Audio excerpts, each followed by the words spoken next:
E aí pessoal, bora nosso último vídeo da semana, nosso terceiro vídeo, último sobre o oscilador harmônico, né? E o vídeo que encerra a nossa, vamos chamar assim, primeira temporada do nosso curso E-Arte. Não perca a segunda temporada. Você vai entender a semana que vem, porque a gente vai ter segunda temporada. Então bora lá para o assunto. A gente completou, a gente falou tudo de oscilador, pelo menos de uma dimensão, que eu acho que de certa forma é relevante, pelo menos o basicão, né? Então hoje a gente vai inventar de botar mais dimensões, porque isso também é importante, né?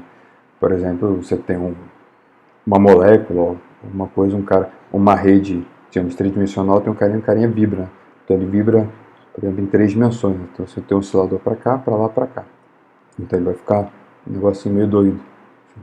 E como isso se apresenta em mecânica quântica, mas o oscilador ele tem uma particularidade, no olho direto para ele, que se você sabe ele em uma dimensão, você sabe resolver em qualquer dimensão, em D dimensões, em N dimensões, que vamos chamar de Nzão, o número da dimensão. Não confundir com Nzão, operador A da HA. Já vi que quem escolheu acho que não foi muito inteligente, poderia ter botado D maiúsculo. Mas ok, então a questão é, você tem o que é um seu oscilador em várias dimensões? Você tem a energia cinética de cada um e o potencial de cada um. O potencial de cada um é m ômega, uma frequência, sobre 2, o x1, o x2, x1 quadrado, x2 quadrado, x3 quadrado, e por aí vai. Então a questão é que no final das contas, e você tem essa relação de comutação, beleza, x com p, em mais dimensões, né, que tem um delta e j.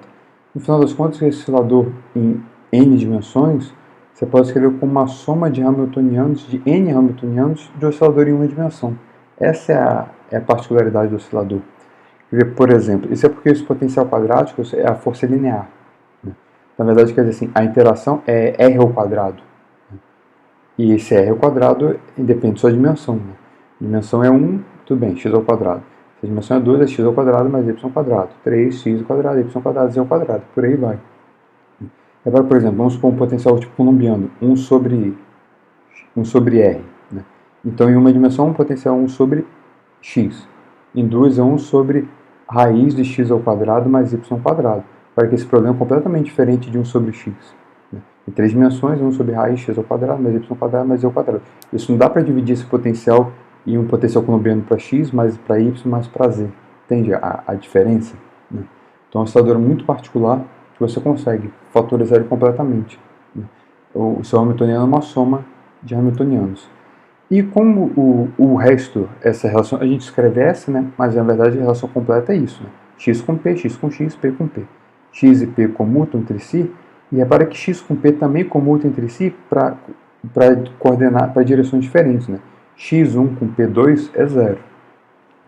Então se você tem isso, repara que esse seu, cada hamiltoniano aqui, H1, H2, H3, vamos supor que 3 dimensões, o H1 comuta com H2, H2 comuta com H3, H1 comuta com H3. Né? Então HI comuta com HJ. Né? Esse I é diferente de J. Né?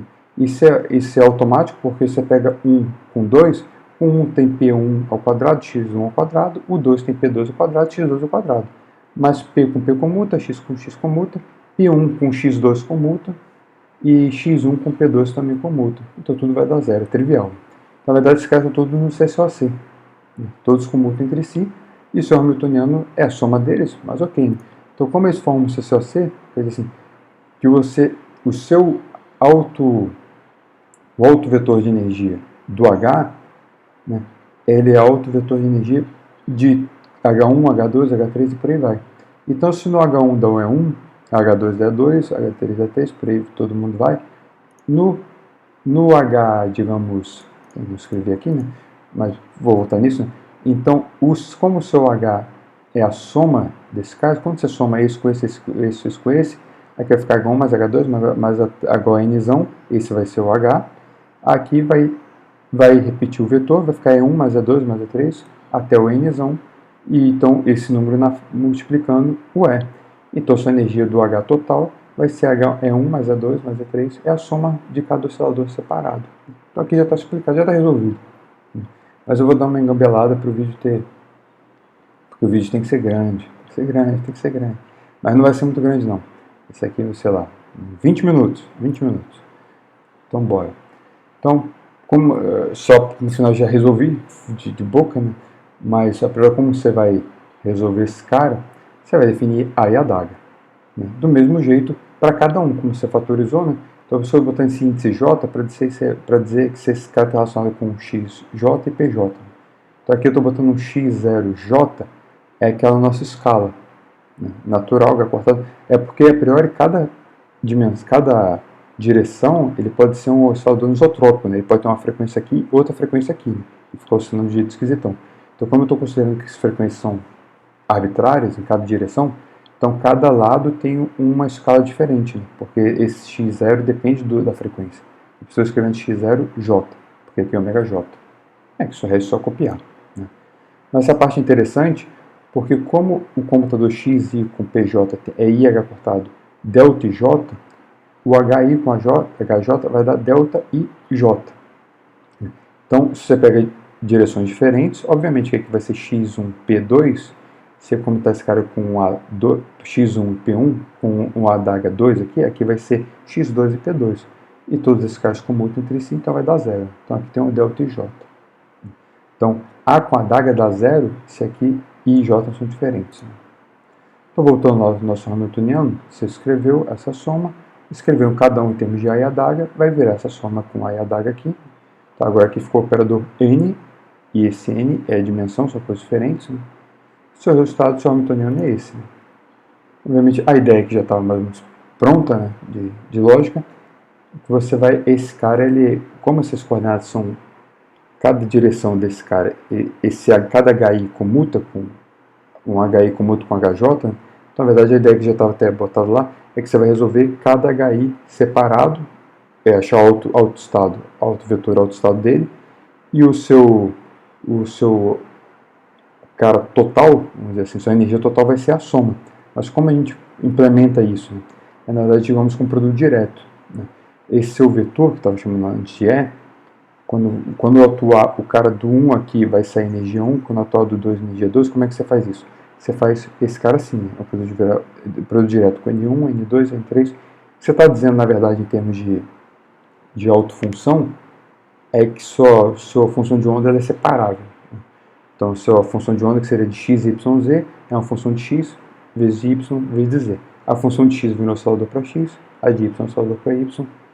Aqui de x vai dar um autostado para o x, y para o y, z para o z.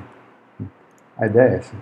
Então, quando você atua o NI aqui, esse operador, ele só enxerga o I correspondente. Vai dar o número I repetindo.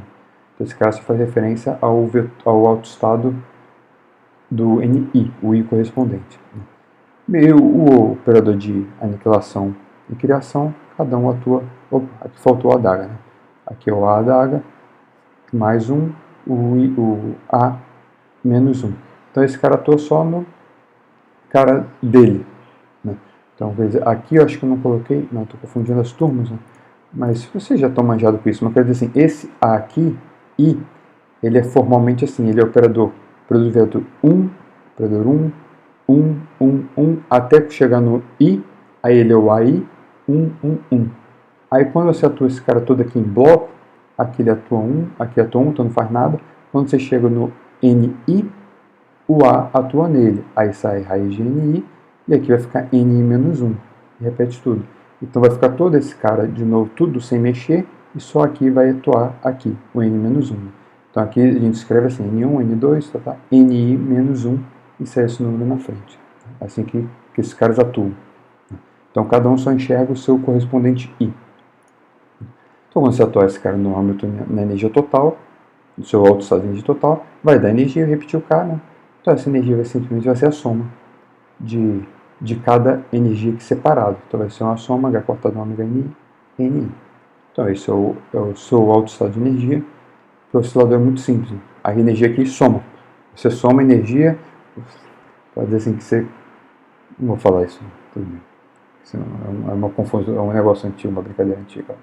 Mas vamos dizer assim, é que a energia meio que fatoriza em cada dimensão. A energia fatoriza em cada dimensão. Então, se eu tenho energia para o oscilador aqui, uma energia para o oscilador aqui, uma energia aqui, aqui, aqui. Então, essa energia total é a soma de cada um. Então, a sua autofunção de energia, obviamente, vai ser o produto, né, de aqueles hermites. Né? Então, hermite para a direção 1, hermite para a direção 2, para 3. Aqui está escrito normalizado, bonitinho, em termos dessa variável dimensional, que é o x pela escala. Esse u está definido assim. Então, aqui está normalizado.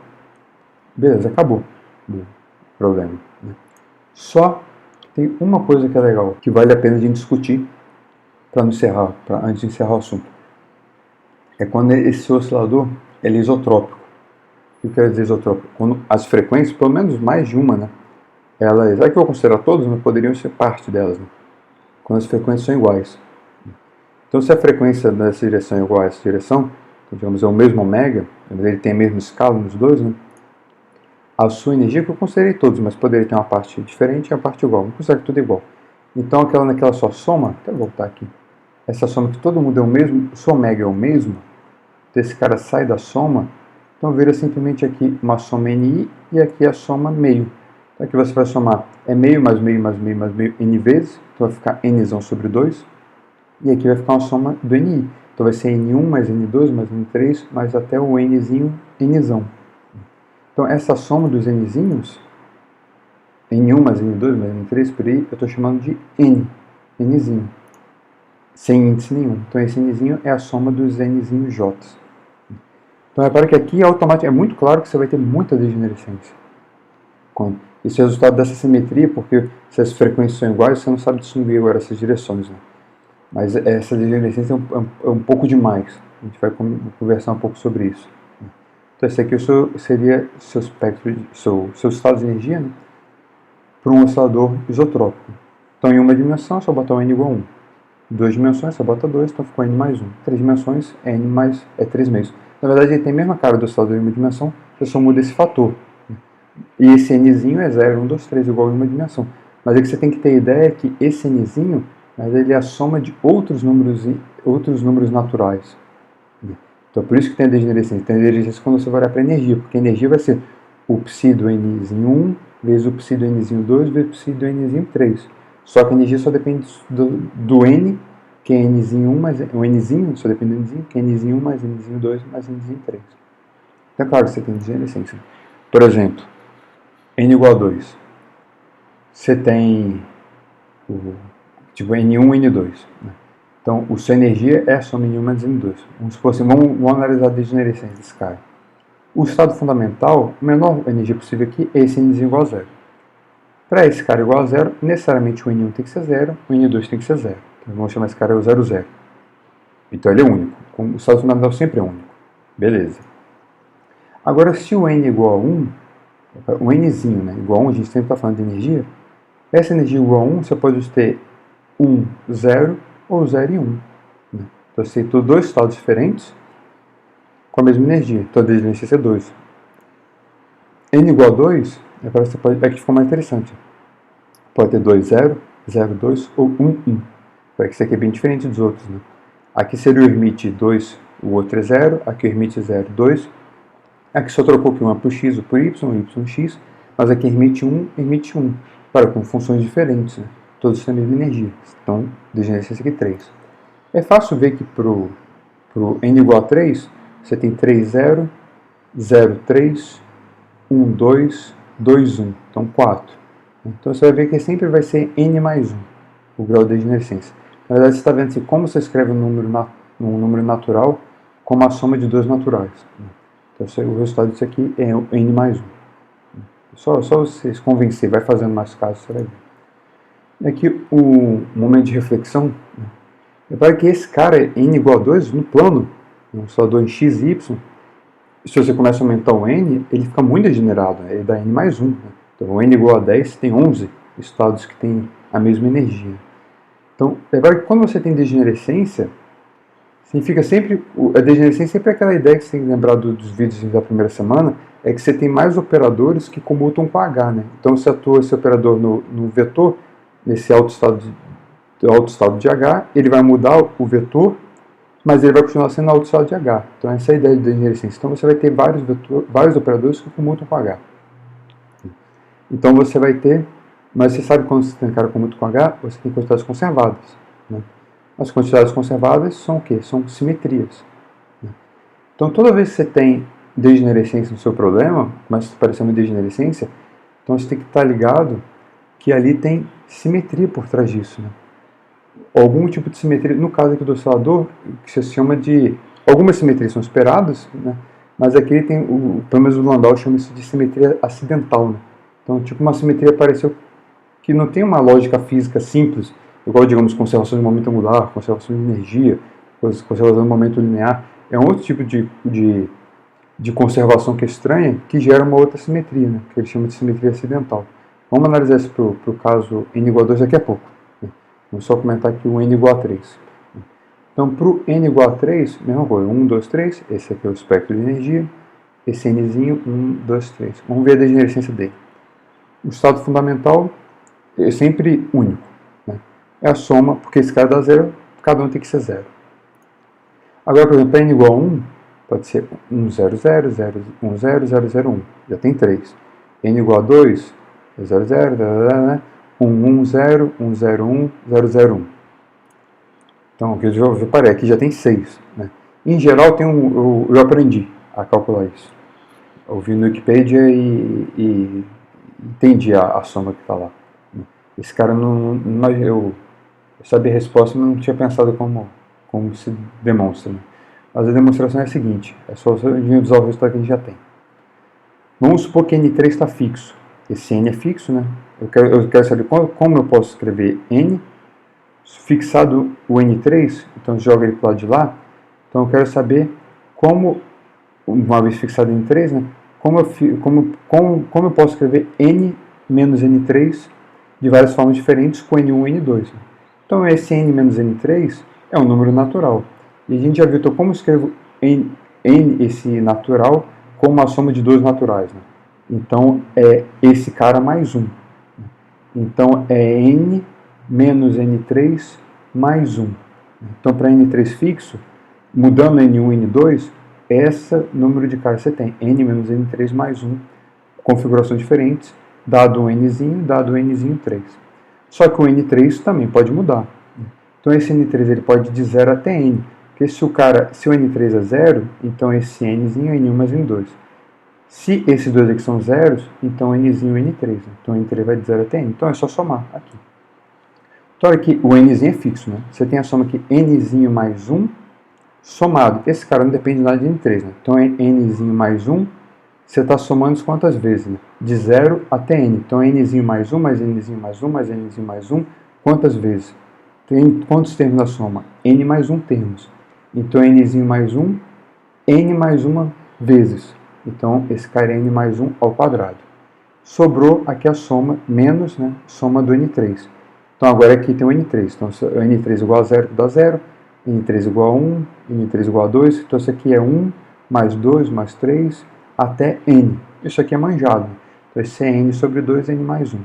Essa é o que atribui a Gauss, eu acho, sei lá, que a professora mandou ele escrever, somar de 1 até 100, porque ele fez bagunça quando ele era criança, fez bagunça. Aí ele era para ele ficar, sei lá, era para ele somar assim 1 mais 2 mais 3 até 100. Só que em 5 minutos, sei lá, ele resolveu. O que ele faz? Ele pega o primeiro mais o último, o segundo mais o penúltimo, faz isso. Então, o primeiro mais o último dá 1 mais N, então dá N mais 1. Depois aqui dá 2 mais N menos 2 mais N menos 1. Então dá N mais 1 de novo. Então N mais 1 até chegar no meio. Então N mais 1, quantas vezes? A metade. Então N mais 1 vezes N sobre 2. Então essa soma é essa daqui. Ok. Aqui só simplificar, né? Boto o N mais 1 em evidência. Então ficou N mais 1 menos N sobre 2. Então aqui ficou N sobre 2 mais 1. Então tiro o mínimo aqui, né? Então ficou N mais 2 sobre 2. Então N mais 1, N mais 2 sobre 2. Pronto. Isso aqui é só para dizer que eu fiz a conta. Né? Então pode verificar, né? N igual a 2, 2, ficou 4, divide por 2, aqui ficou 2, 2 mais 3, 6. Ah, deu certinho, 6. Faz N igual a 1, N igual a 0, vamos ver, deu 2 dividido por 2, deu 1. N igual a 1, deu 2, cortou, ficou 1, 3, certinho. Então, isso aqui, verifica. Bonito, deu. Então vamos só falar para a gente acabar. Então sobre a simetria acidental, desse caso n igual a 2, dá para fazer em qualquer n, né? Mas o n igual a 2 é o degenerado mais simples. Né? A lógica é a mesma. Mas aqui vamos só fazer um comentário para o n igual a 2. Então, repara que o seu hamiltoniano, aqui, ele é o H1 mais H2. Esse H1 eu vou chamar de H1 e aqui H22 porque eu vou definir esse operador. Né? PI, PJ, XI, XJ. Então você pega 1, então é P1 quadrado e X1 quadrado. Então o seu hamiltoniano é isso. Obviamente H1 com H22, esse cara dá zero. Então essa aqui é a ideia lá do seu CCOC, evidente, normal. Né? Então essa aqui não mudou nada. Só que sim, esse cara tem mais operadores que comutam com H. Por exemplo, um cara é o LZ. Isso aqui é simples de ver porque seria um problema assim. É um problema que você tem num plano. Né? Então um problema que está preso num plano, você sabe que o momento angular do outro lado fora se conserva. Pensando em mecânica clássica. Então esse H comuta. Tem que comutar e comuta com um LZ. Dizendo que x1 é y, x1 é x, x2 é y. Mas o cara que é o acidente, por isso que eu defini aquele cara como se fosse uma matriz, H e J, é que o H12 comuta com H. Repara que H12 não é um cara físico, é uma quantidade maluca. É que é P1 com P2, X1 com X2. Se você escrever esse cara com uma matriz, seria fora da diagonal. Esse cara não é parte da energia. Né? É P1 com P2, X1 com X2. Então, mas se você bota esse cara, é conta trivial, que eu não vou fazer. Você pega aqui, ele comuta com H. Então, mas ele, por exemplo, H12 não comuta com H11 ou com H22 e nem a priori com LZ, né? Mas ele comuta com H. Então essa é a ideia de você tem mais caras, mais simetrias. Né? Então esse cara tem uma simetria por trás dele. Né? Mas o que é interessante, se você tem o H11, H22, né? O H12 e esse LZ. Né? Mas o H1 e H22 no final são meio que H. Mas assim, se você pega essa combinação desses caras assim, esse H11, H21, para que H11 e H21 é a mesma coisa. Esse H é só para ficar bonitinho, para dizer que estou escrevendo dois caras diferentes dividindo por 2. Mas isso aqui é 2 vezes 1, 2 vezes H12 dividido por ômega. Você define S1 assim, define S2 assim e o S3 assim. Essas contas eu não vou fazer não, porque é só comentários. Né? A gente pode discutir isso depois, quando chegar no momento angular. Você define esses três operadores e faz o computador de S1 com S2, S3 e tal. Ele dá isso daqui. Então você reconhece isso? A partir da semana que vem a gente vai voltar aqui. Tem a álgebra do momento angular. Se você não reconhece, não tem problema. Mas o que eu acho mais legal daqui é que H1, H2, todos esses caras estão em termos de X, X1, X2, P1, P2, mas X e P você pode escrever em termos de A e adaga. Então dá para escrever tudo isso daqui em termos de A1, adaga1, A2 e adaga2. Então a álgebra do momento angular é toda escrita em termos de dois osciladores, né? Em termos de operador de criação e aniquilação, que desacoplados, né? Então que eles comutam entre si. Então A1 com a adaga2 é 0. Né? Então A1 com a adaga1 é 1, A2 com a adaga2 é 0 e todo o resto H1 com a adaga 1 é 1, A2 com a adaga 2 é 1 e todo o resto é 0. Então se você escreve assim, toda aquela parafernália que a gente vai fazer, a gente fez física matemática, de ver como essa álgebra de momento angular, como QJ, o M vai de menos J até J, operador que aumenta e diminui 1, você pode tudo codificar esses dois operadores, esses dois osciladores, né, A1, adaga 1, A2, adaga 2, de um oscilador, usando o resultado que você já conhece do oscilador, né? Que o A diminui 1, o adaga acrescenta 1, só que com esses dois, com N1 e N2. Né? Isso é absolutamente equivalente ao momento angular, só que ele faz para fazer esse gancho, né? Apesar que a gente não vou fazer isso. Mas só para comentar. Então eu queria dizer assim, esse cara tem uma degenerescência acidental. NANI? Não, desculpa, uma simetria acidental, um cara esquisito, que comuta com H, e essa é a razão dele ser tão degenerado. Eu não entendi esse final. Quer dizer, não entendi foi nada.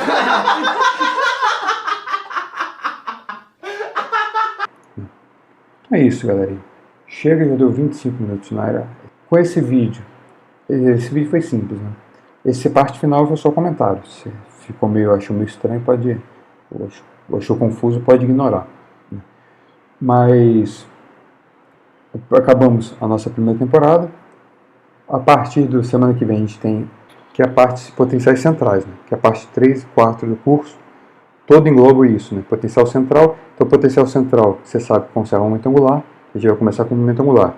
Depois a gente vai ver potencial central em estado ligado. Seria o caso de interesse, o átomo de hidrogênio. Então isso fecha a parte 3. A parte 4 continua sendo potencial central. Tudo isso é problema. Potencial central é problema de dois corpos, né? Com uma interação que depende da distância. Então só agora a gente vai ver no contínuo. Né? Então o cara chega e interage e vai embora. Então esse seria um espalhamento. Então é isso, pessoal. Chega, falou, abração, até a aula síncrona, né? E chega e fui, valeu!